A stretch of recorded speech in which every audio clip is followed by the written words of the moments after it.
ఈరోజు మన వాక్య ధ్యానాంశము కనబడిన దేవుడు. ఎవడనూ ఎప్పుడైనను దేవుని చూడలేదు. తండ్రి రొమ్మునానున్న అద్వితీయ కుమారుడే ఆయనను బయలుపరచెను. యోహాను సువార్త 1:18.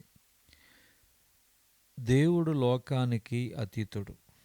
ఆయన మన కండ్లకు కనబడడు. నరులు దేవుని చూడలేరు. అయితే దేవుడు తన్ను తాను మనకు ప్రత్యక్షపరుచుకున్నాడు. పరిశుద్ధ గ్రంథమైన బైబిలులో 3 రకాలుగా దేవుడు నరులకు కనబడినట్లు, తన చిత్తాన్ని వారికి తెలియచేసుకున్నట్టు స్పష్టమవుతుంది. ఇది ఎలా జరిగిందో కొంచెం ఆలోచన చేద్దాం. మొట్టమొదటి ప్రత్యక్షతను పాత నిబంధన ప్రత్యక్షత అని చెప్పవచ్చు. అంటే దేవుడు ఒక ప్రత్యేకమైన జనాంగాన్ని ఒకానొకప్పుడు ఏర్పరచుకుని వారి ద్వారా లోకానికి ప్రత్యక్షమయ్యాడు. ఇది నిజంగా సార్వత్రికమైన ప్రత్యక్షతలో ఒక భాగమే. ముందు ఈ సార్వత్రికమైన ప్రత్యక్షతను గురించి మాట్లాడతాను. సృష్టి సౌందర్యాన్ని, ఆకాశ నక్షత్రాల విచిత్రాన్ని, చంటి బిడ్డల నవ్వును, తల్లి ప్రేమను, ఇలాంటి అద్భుత విషయాలు చూస్తే సృష్టికర్త అనేవాడు ఒకడు ఉండాలి అని మనకు బోధపడుతుంది. నరుడెంత కఠినుడైనా దైవ చింతన అనే దాన్ని తన హృదయారంతరాలలో కలిగి ఉంటాడు. ఎంత కఠినుడైనా ఆపద వచ్చినప్పుడు అయ్యో దేవుడా అంటాడు. ఇలాంటి సార్వత్రిక సృష్టిలో దేవుడు మనకు కనబడుతూనే ఉన్నాడు. అంటే దేవుడు మనకు కనబడకుండా కనబడుతూనే ఉన్నాడు. ఇందులో ఒక భాగము దేవుడు ఇశ్రాయేలుకి ఇచ్చిన ప్రత్యక్షత అన్నాను. సార్వత్రికమైన ఈ వెదుకులాట ప్రతి జనాంగంలోనూ ఉండనే ఉంది. అసతోమ సద్గమయ, తమసోమ జ్యోతిర్గమయ, మృత్యోర్మయ అమృతాంగమయ అని ప్రార్థించిన మన ఉపనిషత్తు కర్తలు కూడా కనబడని దేవుని వెదికిన వారే. అయితే హెబ్రీలకు దేవుడు ఇచ్చిన దర్శనములో ఒకానొక విశేషం ఉంది. ఏకైక దేవుడని, నీతిగల పరిశుద్ధుడని ఆనాడు హెబ్రీయులే దేవుని గురించి గ్రహించగలిగినారు.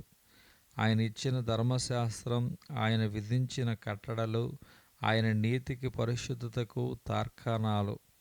ఆయన మనుష్యులను చంపుకు తినే శక్తి భూతము కాదు గాని నీతిమంతుడును పరిశుద్ధుడనైన దేవుడు.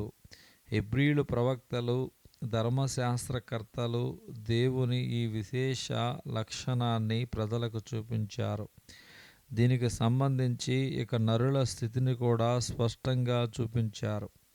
హెబ్రీ ప్రవక్తలు పాపం అంటే ఏమిటి, పాపానికి ఫలితం ఏమిటి, ఒకని పాపానికి మరొకరు ప్రాయశ్చిత్త బలి చేయటం ఎలాగూ, పాప క్షమాపణ, నిత్య జీవం అంటే ఏమి, దేవుని రాజ్యం అంటే ఎప్పుడు ఎలాగూ వస్తుంది, ఈ ప్రశ్నలకు జవాబులు కూడా చూపించాడు దేవుడు. హెబ్రీ ప్రవక్తలు దైవజనుల ద్వారా దేవుడు పరిశుద్ధుడని, దేవుడు ఒక్కడేనని, దేవుడు నీతిమంతుడని, దేవుడు ఆత్మస్వరూపి అని హెబ్రీ లేఖనాలలోనూ హెబ్రీ మతమంతటిలోనూ వ్యక్తమైంది. ఇదే మొదటి రకమైన ప్రత్యక్షత, దేవుడు కనబడిన తొలి విధానం. అయితే ఇది సరిపోదు. ఇన్ని సంగతులు తెలిసినా, ఇన్ని విషయాలు దేవుని గురించి నేర్చినా, ఈ రకంగా దేవుడు మనకు కనబడిన మరొక ప్రశ్న పుట్టుక వస్తుంది.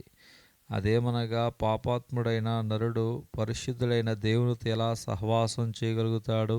దీనితో నరుని హృదయములో ఒక పోరాటం, ఒక వివాదం బయలుదేరింది.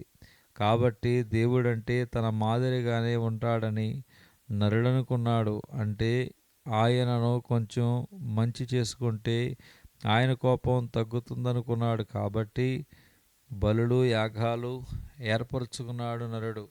భయంతో దేవునికి వణికిపోయాడు గాని ప్రేమతో ఆయనను సమీపించలేకపోయాడు మానవుడు. అయితే 2000 సంవత్సరాల క్రితం ఒక మహావిచిత్రం జరిగింది. మానవ హృదయాలలో ఉన్న చీకటిని పోగొట్టి మహాజ్వాల వలె యేసుక్రీస్తు అవతరించారు. ఇది చరిత్ర, ఇది కట్టుకథ కాదు.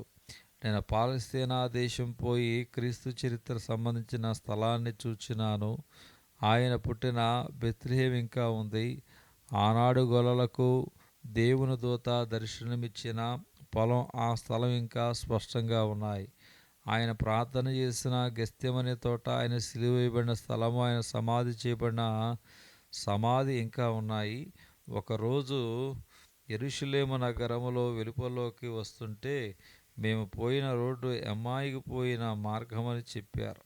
ఆ మార్గం మీదనే సమాధిలోంచి తిరిగి లేచిన యేసు స్వామి స్వయంగా ఇద్దరు శిష్యులతో మాటలాడి నడిచారు.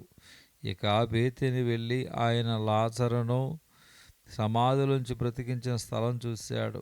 యోర్దాను నదిలో ఆయన బాప్తిసం పొందిన స్థలం చూశాను. ఇలా పాలస్తీనాలో ఆయన తిరిగిన స్థలాలు, ఆయన చేసిన బోధలు ఇప్పటికీ కనబడుతూనే ఉన్నాయి, వినబడుతూనే ఉన్నాయి.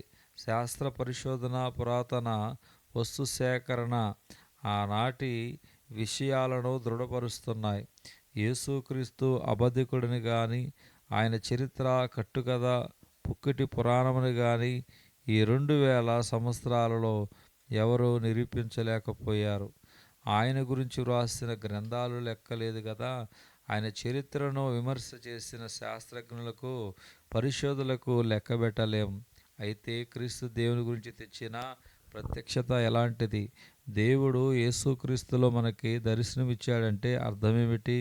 యేసుక్రీస్తు అనే వ్యక్తి ఒకడు లోకములో పుట్టినాడంటే సరిపోతుందా? ఆయన మహాప్రబోధాలు కొన్ని చేసినాడంటే సరిపోతుందా? ఆయన కొన్ని మహాద్భుతాలు చేసినాడన్నా చాలుతుందా? యేసుక్రీస్తు ఒక చరిత్ర పురుషుడంత మాత్రాన చాలదు. సార్వత్రిక ప్రత్యక్షత కంటే పైన నీతి ప్రత్యక్షత ఉన్నదని చెప్పాం కదా. దేవుడు సర్వశక్తి గలవాడంటే చాలదు, దేవుడు పరిశుద్ధుడిని కూడా గ్రహించాలని అన్నాము కదా. అలాగే యేసుక్రీస్తు ఒక గొప్ప బోధకుడన్నా చాలదు, ఆయన ఒక గొప్ప ప్రవక్త, యోగి, అద్భుతాలు చేసేవాడు అన్నా చాలదు. ఆయన దేవుని కుమారుడు, సృష్టింపబడక జన్మించినాడని తండ్రైన దేవునితో ఏకత్వం గల ఆయన మన పాపములలో కోసం శ్రమపడి మరణమైనాడని, చనిపోయి తిరిగి లేచినాడని, ఇప్పుడు సజీవుడై ఉన్నాడని, ఆయన ద్వారా పాపక్షమాపణ ఉన్నదని, ఈ మొదలైన విషయాలను దేవుడు చూపించుకున్నాడని మనకు యేసుక్రీస్తు ద్వారా దేవుడు శక్తిమంతుడు, దేవుడు నీతిమంతుడు, దేవుడు ప్రేమ గలవాడు. ఈ ప్రేమ సత్యాన్ని యేసుక్రీస్తు ద్వారా మనకు చూపించున్నాడు దేవుడు. నేను శాస్త్రజ్ఞానం ఎక్కువైంది, భూగ్రహాన్ని, అంతరిక్షాన్ని, సూర్యచంద్రులను కూడా హస్తగతం చేసి మరి ఉంటారని నరులు. కాబట్టి నరులు దేవుని సృష్టిలో ఎంత ఆదిస్థానం వహిస్తే నరుని ఆత్మ ఎంత విలువగలది ఉంటుందో కదా. అలాంటి నరునికి దేవుడు తను తాను ప్రత్యక్షపరుచుకున్నాడంటే అది మహా ఘనమైన ప్రత్యక్షత. దేవుడు యేసుక్రీస్తు ద్వారా నరులకు కనబడిన వారు. ఇదే మూడో ప్రత్యక్షత. ఇదే అత్యధికమైనటువంటి సంపూర్ణ దర్శనం, విశ్వాసం ద్వారా కలిగే ఎరుక. పస్కల్ పండితుడు ఇలాగంటున్నాడు: నరుడు ఒక రెల్లు కర్ర లాంటి వాడు. అయితే అతడు యోచన గల రెల్లు కర్ర. నరుడిని నాశనం చేయడానికి మహాప్రపంచం లేవనక్కరలేదు. ఒక నీటి బొట్టు, ఒక చిన్న మబ్బు తెర అతను చంపడానికి సరిపోతుంది. అయినా కానీ ఇలాంటి శక్తి కలిగిన లోకం కన్నా నరుడే ఉత్తమైన వాడు.